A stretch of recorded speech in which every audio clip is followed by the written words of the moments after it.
What is up, Mavs fans and hoop heads? Wish everyone good vibes out there. I'm AG, your host. Welcome on into another episode of Mavs Rundown. Appreciate you all for listening. And man, you joined me on a good night, man. The home opener for the Dallas Mavericks, and the Mavs come away with the victory, 137-96, in blowout fashion. Luka put on a clinic. I'm just going to go ahead and get in on the notes I got for this game because, man, the Mavs just put on the show tonight, man. The whole team, it was a team effort. It was a true team effort. Besides Luka's first quarter, he scored 21 points. I mean, he was crazy. He started off in the first quarter with a hot start. He scored the first 9 points in the game. And was off from the races. 21 points in the first quarter alone. Pretty much put this one away. I mean, end of the first quarter was 39-17. So that's pretty much tells you how the game went from then on. Dodo in the first quarter had an amazing block. I want to get a shout out to Dodo. He had a block on a Morant. Morant tried to do this double pump and dunk around. I forgot the defender that went flying by on the double pump, but he tried to finish it off with a dunk, and Dodo came flying in from behind and swatted that shit. So a very impressive block. It's all over social media and stuff. Really good at the end of the first quarter. I did put a note in. Josh Green hit a three, and it was very good. No hesitation. He didn't pull it. He just, as soon as he got the pass, I think it was from Luka, caught it, knocked it down. That was really good to see. And then, honestly, from then on, there's not much I really even had to write down. It was, as I said, the end of the first quarter, it was 39-17. From then on, Mavs just poured it on and come out with a huge win tonight by over 30 points. I think it's actually 41 points, doing the math real quick. But yeah, just they kept it going. Second quarter, they just kept the lead. Everybody was playing good. Great team defense.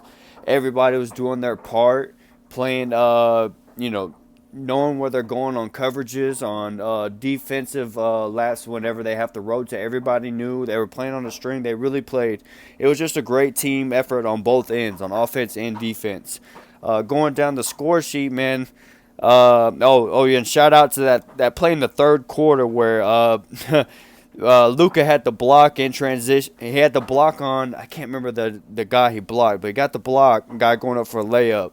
Then he gets the ball, goes to transition, does a behind-the-back crossover on Tyus Jones, gets him lost, then throws a lob up to Christian Wood, who catches it with a one-handed flush. That shit was so sweet. I'm sure that play is also circulating around, so you can check that one out. Now looking at the box sheet, man, just going over, Luka's final. He only played 30 minutes, which is good. I mean, keep the minutes low on him in these blowouts. And he didn't play at all, I don't think, in the fourth quarter. Not to my knowledge. Maybe he played a little bit at the beginning, but he finished with 32 points, 7 rebounds, 10 assists, 2 steals. He had 2 blocks in this game, 3 turnovers. Those 2 blocks, man, I don't want to say Defensive Player of the Year yet, but, man, he was he was doing his thing. But, man, Spencer Dinwiddie did his thing tonight. I mean, he had 15 just like the first game, but I feel like in this game he really picked his spots. I mean, there wasn't much. I mean, once we got that lead in the first quarter, he didn't have to do too much. But still, he was a plus 23 if you like looking at the plus minuses. He was one of those did good. JaVale McGee, he had good minutes in there. Reggie and Dodo did their thing, 4-3 attempts each, but 7-8 points. Solid defense as always on the defensive end. And then the bench mob. I gotta give it a credit. In 2 games so far this year, the MVP has been our bench. I mean, of course, we're only 1-1, but the bench. I know they outscored the Suns bench by a crazy amount last game, and now this game they come off. You got Christian Wood coming off the bench. Shout out to him, if not for Luka's 32, 7, and 10 that we're so used to seeing. Christian Wood gets the game ball. He got a 25, points. He got 25 points, 12 rebounds, and he is the first Maverick to score 25 points in his first 2 games with the Mavs. So shout out to him. He's just coming out balling. And I have a take for that, man. Like, if Seawood stays in this 6-man role, which, again, I said preseason that I don't think he'll stay in this role, because I think towards either the middle or towards the end, they're going to start starting him some games here or there, if not a full-time starter. So he'll probably get taken out of the 6-man race. But if for some reason, they stick with this, JaVale McGee's going to, JaVale McGee, he's going to start.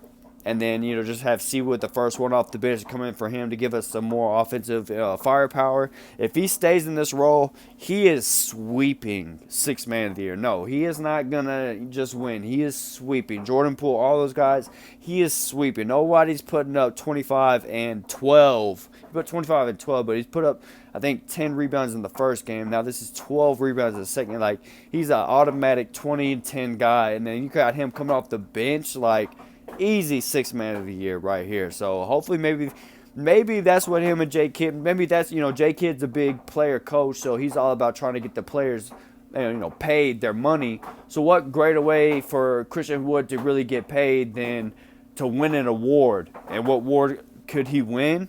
That could be 6-man of the year, coming off the bench, just averaging 20 and 10.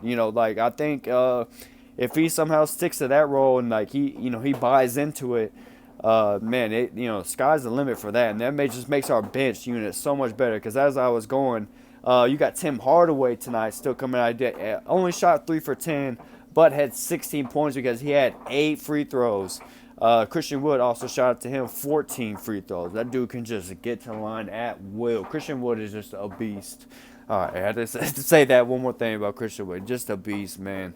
Tim Hardaway off the bench, 16 points. That's someone who can, he's a microwave. He can light you up for 20 any given night, man. And tonight he gives you his consistent 16 points that he normally does, about his average. But something you can count on. And something good to see. I was focused on him too on the defensive end. He knows where it's really good to see. I think him sitting out, he knows exactly where he's supposed to be on the defensive end. You don't have to worry anything about the mental part. It's just him executing and doing it. And so far, he's done a fantastic job coming off the bench. Maxey tonight, another good hit. Couple threes coming in, had 8 rebounds too. So and 2 steals, 9 points. So Maxey doing Maxey things. Then we had Josh Green. As I said, he hit that 3. That was his only bucket. That's his first bucket of the whole year because he didn't shoot at all in the first game. But this game, hit that 3 at the end of the first quarter. Did some great stuff. Finished with 5 points. And this game, we ended up seeing some end of the bench minutes because, the fourth quarter, I think at like the 6-minute mark at the end of the game, that we were up by 40, and they went ahead and put in, the rest of the bench, which included Dwight Powell. I got to see some Dwight Powell minutes in there for all you Mav heads. I know Dwight Powell is probably the longest Mav tenure on this team, I think. So crazy to see. But, yeah, this is his first game. And Theo Pinson, Tyler Dorsey, Jaden Hardy, our rookie, got some run in there. He was in there trying to put up shots, get a bucket. So I wanted him to get a bucket so bad, but he didn't get a bucket. Still finished with a good plus-minus, but didn't get a bucket. But still liked what I seen. Tyler Dorsey gets a shout-out. Tyler Dorsey came in 4 minutes, had 9 points. I thought he had 10, but it says 9 points. So, good shooter there. So now you have some depth in case, some wing guys go down. You got some guys at the end of the bench that can show that they're going to do something. And I don't want to get his first name wrong. I don't want to say it wrong. Hold on. It's McKinley. That's it. McKinley Wright comes in, and I just like what I see with him. He only went 1 for 4, but, just very under control. He's very, very under control type player, and that's very good in case you have a guard, like one of our leading guards go down. We have to go super deep in the bench, have to bring him up or something just like his poise out there. He does really, plays really good. And our boy Theo Pinson, more than just what does he say? More than just a cheerleader, he's a player. But he got some run out there and got some buckets. He got some free throws in there. So yeah, man, just good. A really good season opener where you got to see the Mavs basically just dominate a really good Memphis Grizzlies team who's down, some players right now, but they're playing. I think they're also playing their third game and like their fourth night so far. So we got them on tired legs, which is perfect for our season opener, which is probably propelled us to be able to get this victory. So great stuff by everyone. Don't I really have much to say. It did not even have the schedule pulled up. Let y'all know. All right, yeah, here we go. Next game, guys. It is Saturday. Tomorrow is Cowboy Sunday for all y'all Cowboy fans out there. I don't know if y'all are, but I am a straight Dallas fan. So, it's all Dallas teams for me. So, got to gear up for that tomorrow. But next Maverick game is Tuesday. So we got to wait. Oh, man, that's a long wait. But, hey, that's good. Everybody get some rest. Feed off this victory. Because Tuesday on October 25th, we are at New Orleans Pelicans, guys. It's a 6:30 game on TNT. So get ready, because that's Zion, Brandon Ingram, CJ McCollum, all those guys. Zion looks hungry, guys. So that's going to be a great matchup. That's going to be a fun one. Him and Luka going at it. So y'all get ready for that, because then right after that, we also have to play at Brooklyn, which you could say what you want about them, but that's still going against Kyrie and Kevin Durant. That's still a matchup that, they can win a game by themselves any given night. Then we go through like a little stretch, like a 3-game stretch where really nice little stretch right there. Should be, I don't want to say easy wins, but, should be favorable for the Mavs. So, let's go ahead and focus on this next one, though. Hopefully the Mavs are, of course, as fans, we can look forward. But, this next one against Zion, man, Tuesday. Y'all get ready to check that one out. Final notes. That's it. Luka dominated this game, and you can say what you want, but I know whenever he goes against Ja, he wants to bring it, because a lot of people maybe it's just the talking heads on TV, but they like to put a lot of stock into Ja, and so much stock where they almost like to put him ahead of Luka. And I think Luka, every time he plays him, he reminds them like, yeah, you got another level to kind of reach. You good, you're amazing, but I'm fucking Luka Doncic. All right, that's it. If you want to follow on Twitter, it's at Mavs_rundown. The Mavs Rundown is free on YouTube, and it's also on, Spotify and Anchor app. I'm AG. Thanks for listening. Remember, cool heads prevail, and I'll see y'all next time on the Mavs Rundown.